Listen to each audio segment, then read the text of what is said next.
ଜଙ୍ଗଲ ପାଖରେ ଗୋଟିଏ ଗାଁଟିଏ ଥିଲା। ସେହି ଗାଁରେ ଜଣେ ଲୋକ କୁକୁରଟିଏ ପାଳିଥିଲା। ଦିନେ ସେହି କୁକୁରଟି ଜଙ୍ଗଲ ରାସ୍ତା ଦେଇ ଯିବା ବେଳେ ଗୋଟିଏ ବାଘ ସହିତ ତାର ଭେଟ ହେଲା। ବାଘ କିଛି ଦିନ ହେବ ନ ଖାଇ ଭାରି ଦୁର୍ବଳ ହୋଇଯାଇଥିଲା। ତାକୁ ଚାଲିବାରେ କଷ୍ଟ ଅନୁଭବ ହେଉଥିଲା। ହେଲେ କୁକୁରଟି ବହୁତ ମୋଟା ଆଉ ସୁସ୍ଥ ଦେଖାଯାଉଥିଲା।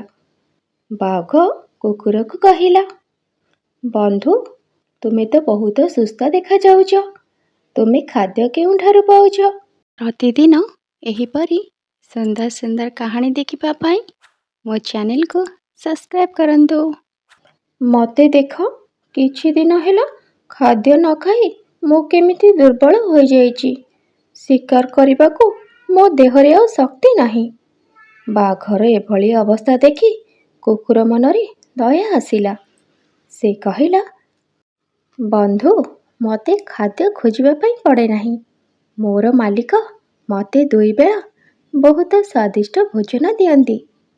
ତୁମେ ଯଦି ମୋ ଭଳି ଖାଦ୍ୟ ଖାଇବା ପାଇଁ ଚାହୁଁଛ, ତାହେଲେ ମୁଁ କରୁଥିବା କାମ କଲେ ମୋର ମାଲିକ ତୁମକୁ ମଧ୍ୟ ସୁସ୍ୱାଦୁ ଭୋଜନ ଦେବେ। ତୁମକୁ ଆଉ ଖାଦ୍ୟ ଖୋଜିବା ପାଇଁ ପଡ଼ିବ ନାହିଁ। ବାଘ କୁକୁର କଥା ଶୁଣିବା ପରେ ତା ସହିତ କାମ କରିବାକୁ ରାଜି ହୋଇଗଲା। ତାପରେ କୁକୁର ସହିତ ସେମାନେ ମାଲିକ ଘରକୁ ଯିବାକୁ ବାହାରିଲେ। କିନ୍ତୁ ବାଟରେ ଗଲାବେଳେ ବାଘ ଆଶ୍ଚର୍ଯ୍ୟ ହୋଇ କୁକୁରକୁ ପଚାରିଲା, ଭାଇ, ତୁମ ବେକରେ ଇଏ କ'ଣ ଅଛି? କୁକୁର କହିଲା, କିଛି ନୁହେଁ, ଏହା ଗୋଟିଏ ଚେନ୍। ମୁଁ ଦିନଯାକ ଏହି ଶିକୁଳିରେ ବନ୍ଧା ହୁଏ।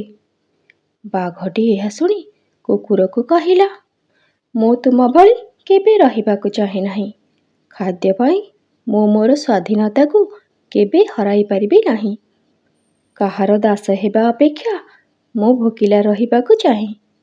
ଏହା କହି ବାଘ ଜଙ୍ଗଲକୁ ଫେରିଗଲା।